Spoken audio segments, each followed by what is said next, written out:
The story that I submitted this year is called literally like the Shiget, right? Or the Chiget. It's the Russian word for suitcase. Okay.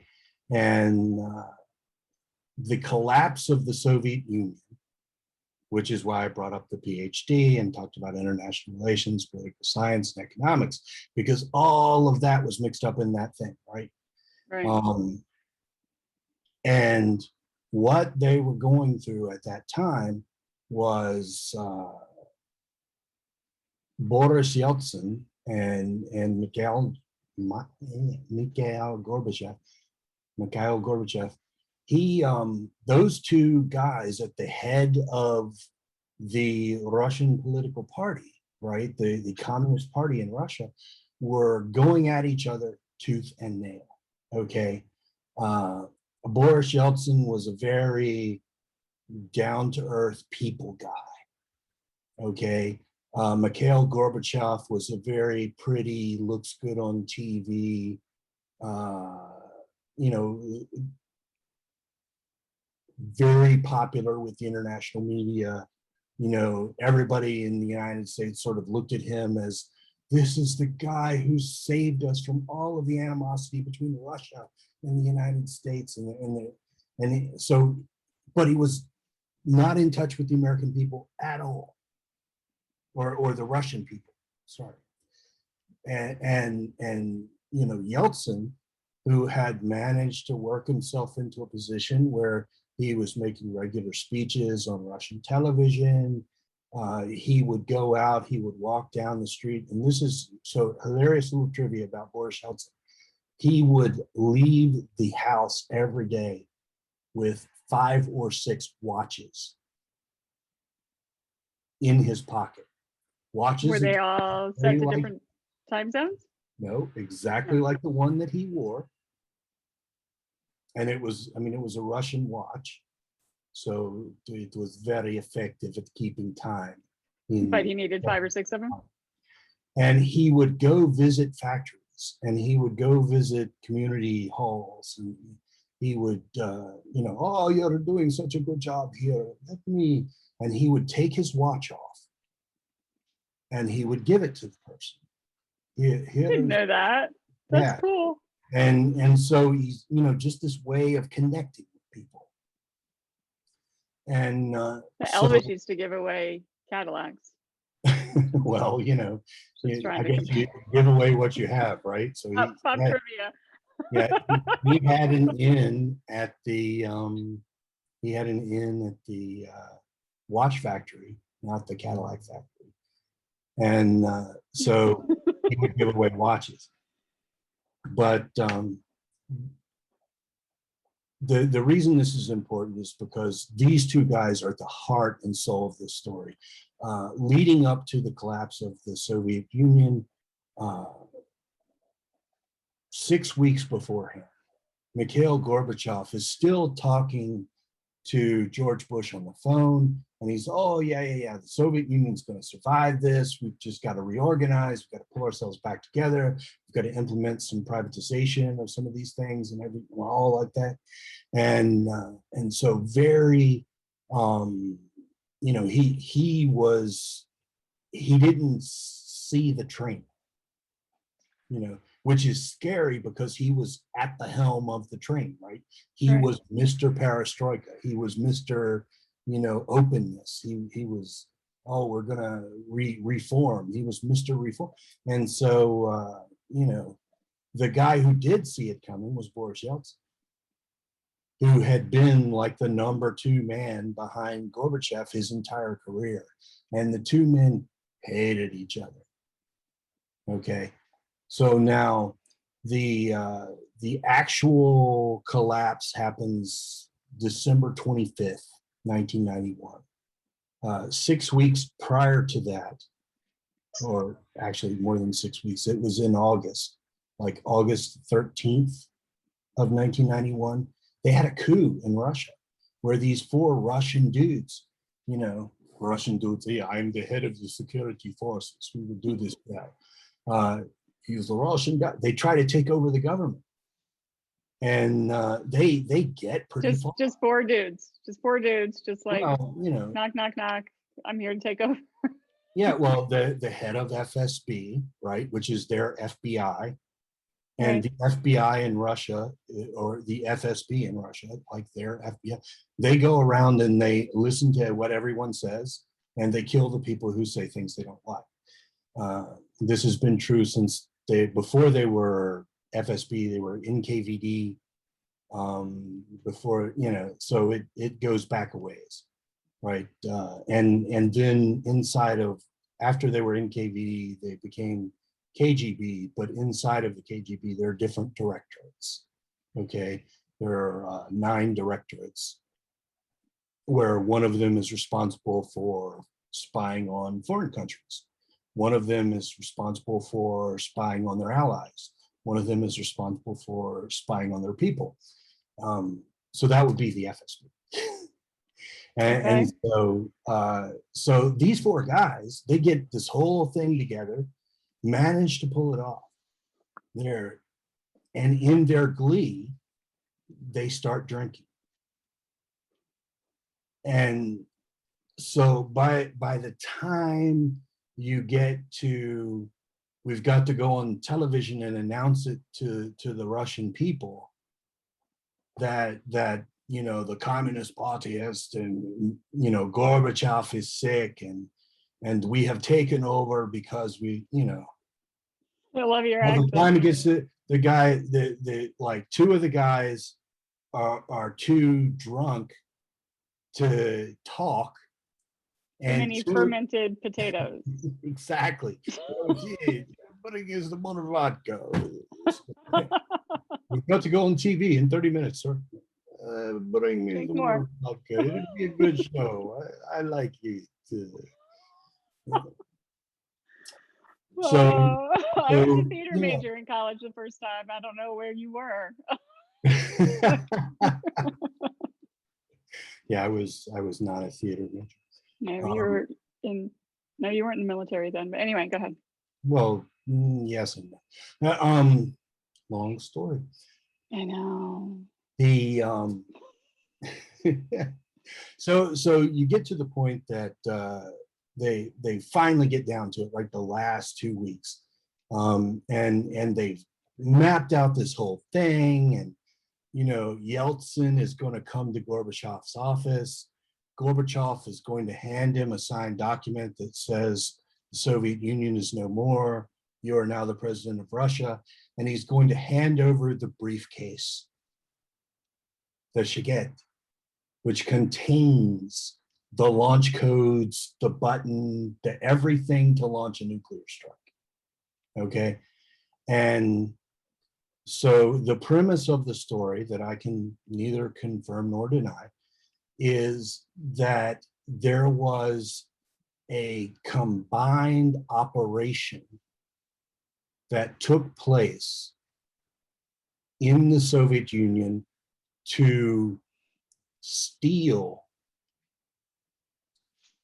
the Shaget, of which there are 3, right? There are 3 of these briefcases, and they're all different people have them, and replace them with a simulation, right? An exact duplicate that you push the button and it looks like you're going to launch all the missiles and everything goes and you're all excited. And I would, if I cannot have this world, I will burn it all. You're that guy. And, Ernest. All you need is a button. Right? I need the button. Where's my button? Give me a button. I'm Kim Jong-un. We have a very little button. So they. I'm not even sure if that should be funny. Like, I mean, I have a little button. I made it smaller, like Japanese. We take. Are you Indian or are you Korean? What?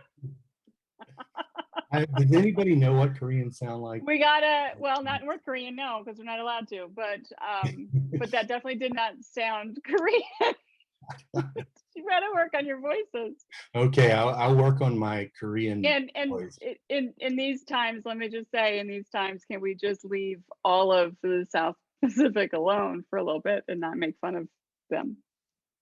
because Well, they don't. in these These times, are in these these are times, tough times. I don't want mess with me, anybody. I'll eat another bat, Your voice definitely sounded Indian and not Korean, but I don't want anybody to take any of this the wrong way. I am going to put on some brakes and call political correctness because of these times. Okay, Anyway. so leaving the South Pacific alone. But where you are, you've got these 3 briefcases that have been stolen, right? The FSB is following these men, the 2 men, and it's a joint operation, interestingly enough, between a CIA operative, Henry James, who is named for a American biographer. I don't. Anyway, and so and a gentleman named Mikhail Rosevich, right? Who is a bratva, right? He's part of the Brotherhood, part of the Russian mafia, and they walk into a cider bar in St. Petersburg, right? So when they stole all this stuff, they were in Moscow, and then there are some. Anyway, that's all. That didn't make the cut for the story, right? The story starts with them walking into this cider bar with these 2 women, and the 2 women are women who grew up together, but one of them is the great granddaughter of Nicholas II, the last Tsar of Russia, right? She's a Romanov. And the other one is the baker's daughter, but they all lived in this little commune. They grew up together. And so you get to go to the commune, right? They escape. You get to go to the commune. Irina, the lady who is left behind, she stays behind and deals with the security people, the baker's daughter. She ends up married to one of the security people. I was gonna say she stays behind for love, right? Because that's the only thing that would keep somebody behind. Love. Well, that, or you just didn't want to walk through that dark tunnel that runs underneath St. Petersburg. Well, the other one also left for the idea of love or Yes. freedom. Yes. She I think her exact words were, "The next man who walks through this spot, I will marry him." Yeah, I think those were her exact words. I'm reading the next man who walks, these 2 women, like old hens, they're like 23, 24 years old, but they're desperate. They're in troubled times. Yeah. They're desperate.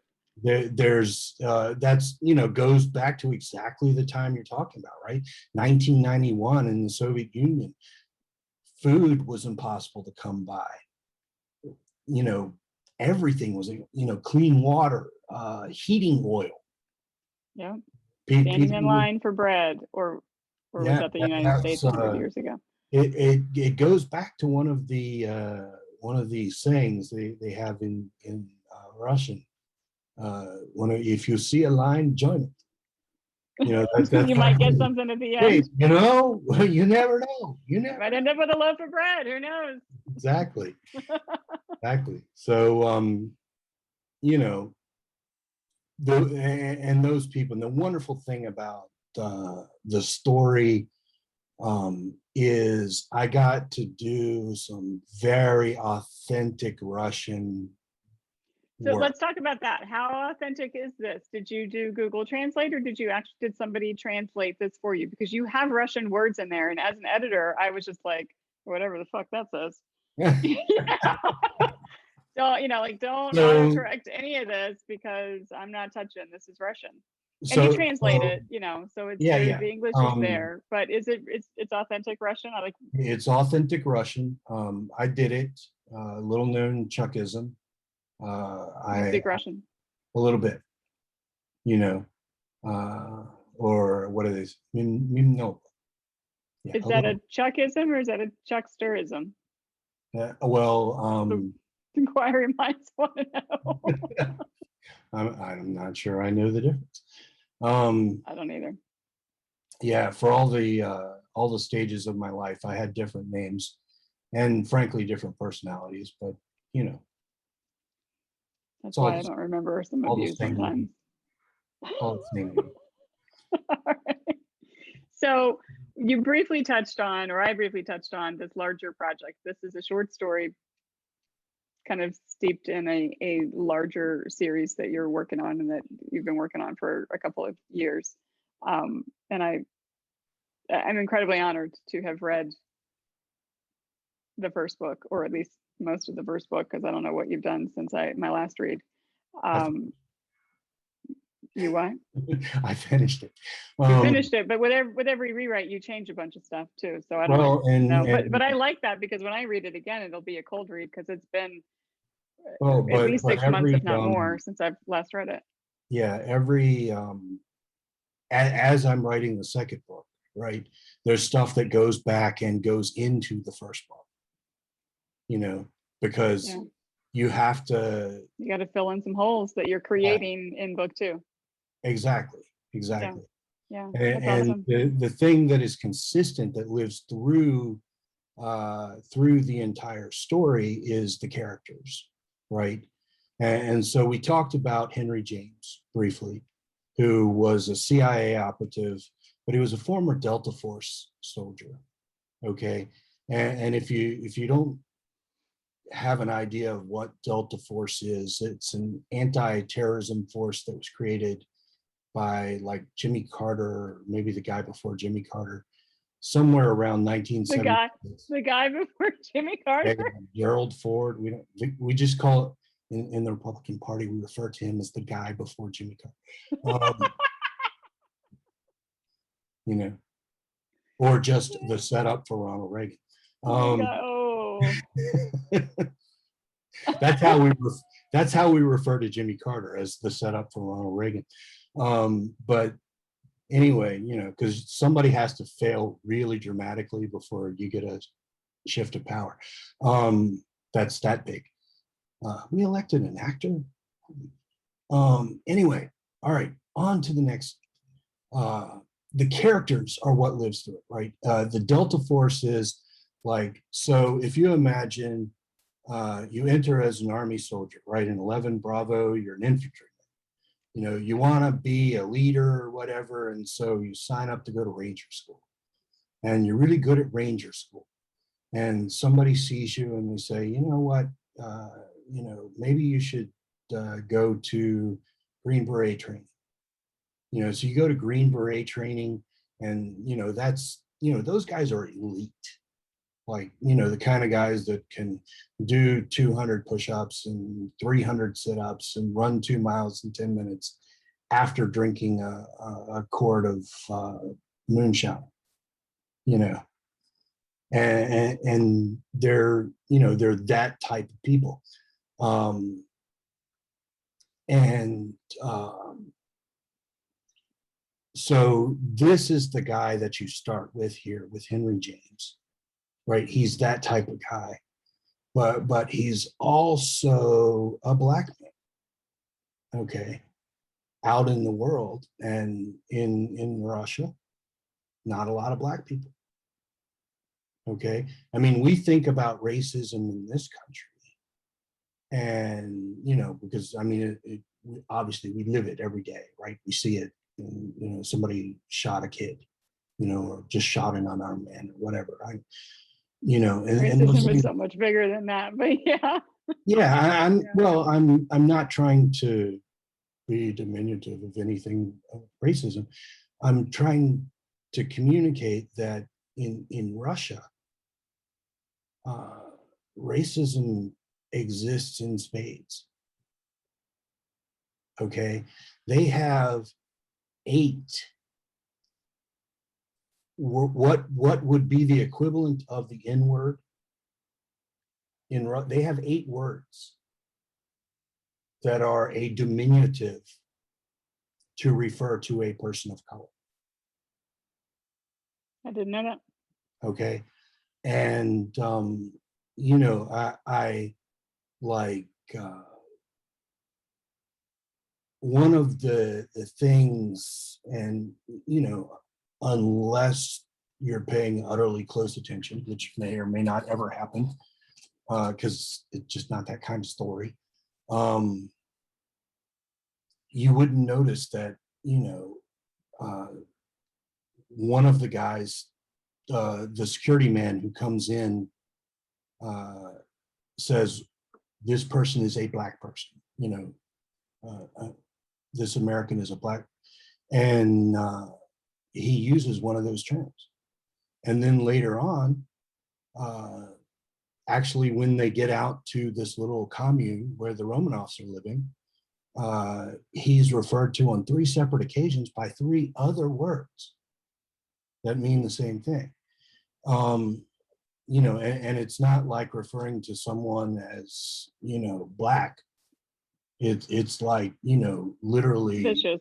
yeah, vicious curse word. That's interesting because I think do you use that in this book because or in this story? Because I think I remember you or I remember reading something and I just because it was a Russian word, just remember thinking, you know, bad guy, whatever, but not something that was necessarily race related. Because they talk about capitalists. I don't remember. I don't even know where I would find it. But is that Yeah, in the story? so it's in the story. I'm not sure how far the story gets, but one of the Well, it would have been in like in the beginning when they first came into the cidery, from what yeah, I remember. yeah. I don't know. So the guy refers to them as Shigari, right? Which is like Chegrracie.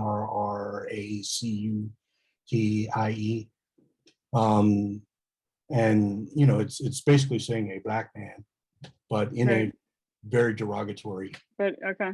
term. Okay. That's Okay. interesting. I'll have to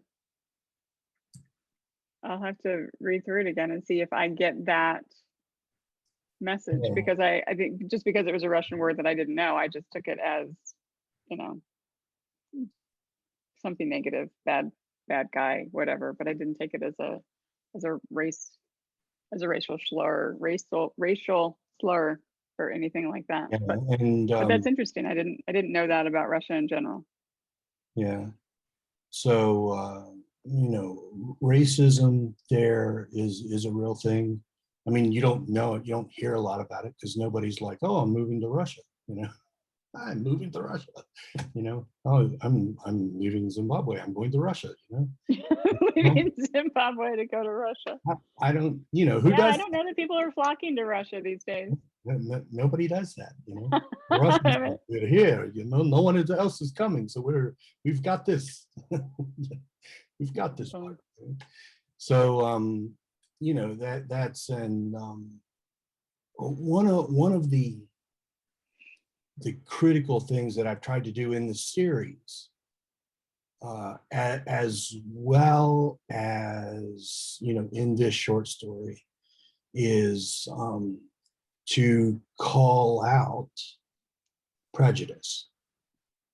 so let's Yeah, talk about that real quick if you don't mind. Obviously you did it in the short story and I missed some of it, but I don't want to reveal too much of this series that's coming out, but I think you have done a really good job with that. You have a very diverse cast of characters in this series that's coming up, and you call out a lot from, you know, well, go ahead to well, share and what you want so, to share, so I'm not overdoing it. you know, so it's very like I said, the series is the series is a character driven series. Right. Okay. um you know, like I started with a problem, you know, technology.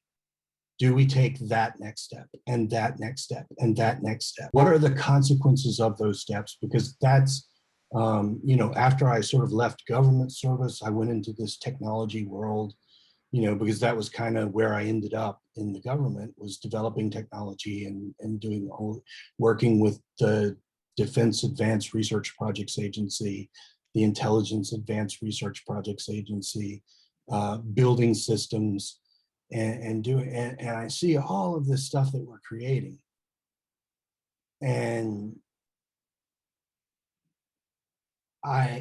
you have to ask, what is too much? What is too much? I remember there was a great debate back during the Bush administration over, well, we're waterboarding people. Is it torture? I don't know.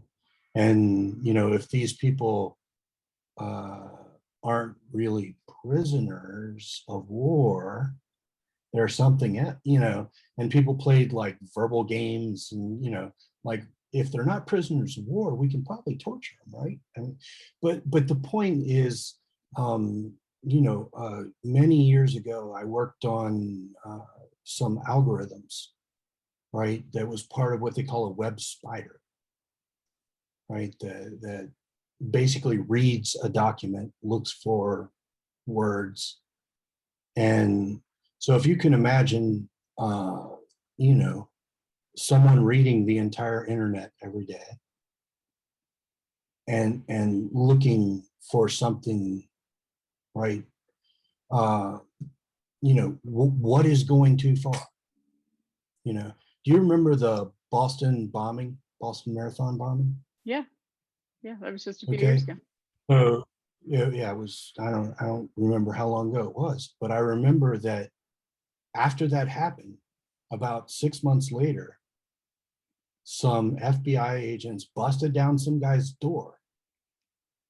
And the guy was like an aircraft engineer, and his wife was a homemaker. And his wife had been searching online for a new crock pot. And the guy was looking for ball bearings. And, something hit in one of these programs, and the FBI is like, oh my God, it's another bombing, And, wow. So, how far is too far? How much is too much?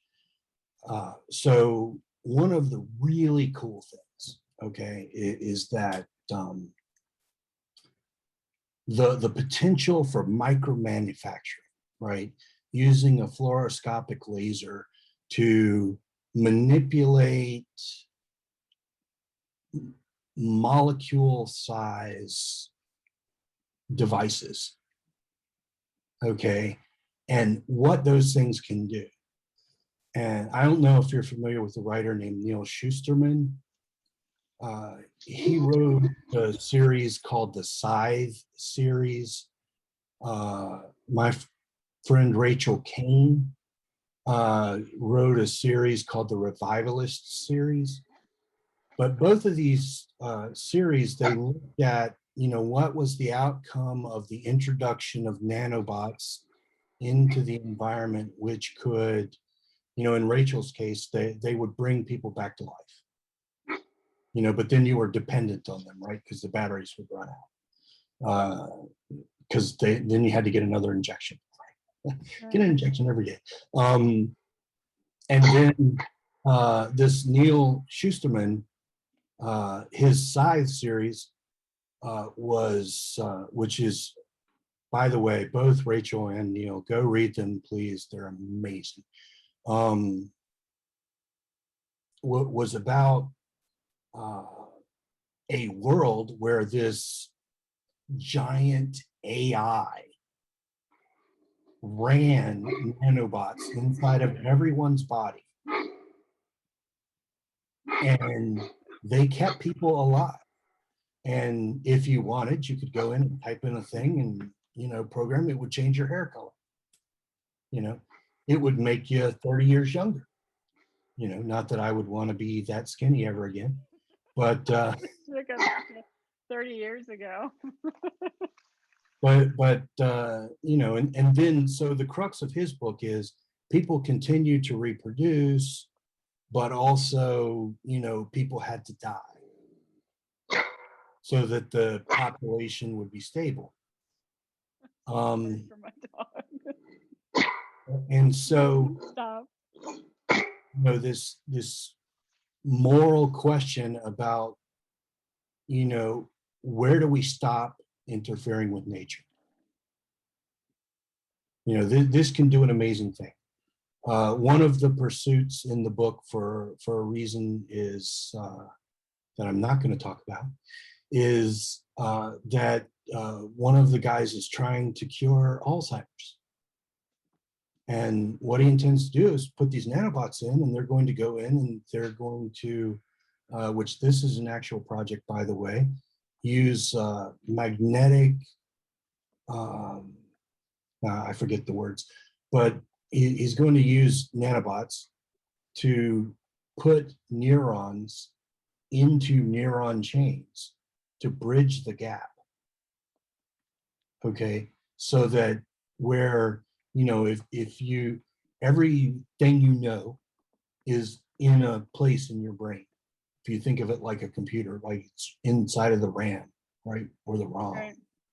And when you start to forget in Alzheimer's, it's like you start to see those neurons break down, where they stop connecting. Whether it's a shortage of sodium or sodium chloride or whatever it is. That is what he's trying to cure, but he's going to use it by putting nanobots in there. And see, he showed up. He's got his tennis ball. I love it. He's bored too. It's like Chuck. This is Arizona, and she wants dinner.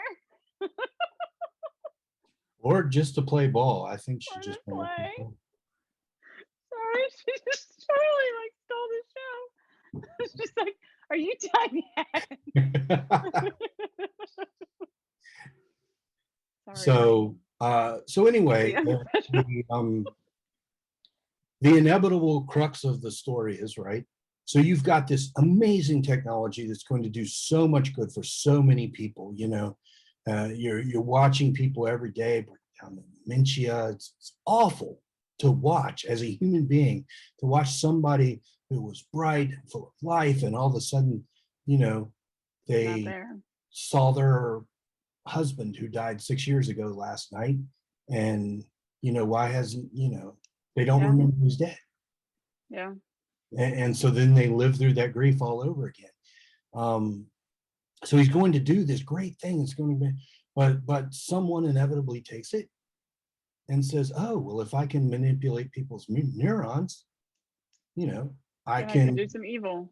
The laundry list of things that you can do. Yeah. If you can turn on neurons, inevitably you can turn them off much easier.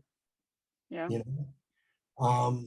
Because it's always easier to destroy than it is to create. And so, inevitably there's somebody trying to weaponize this, right?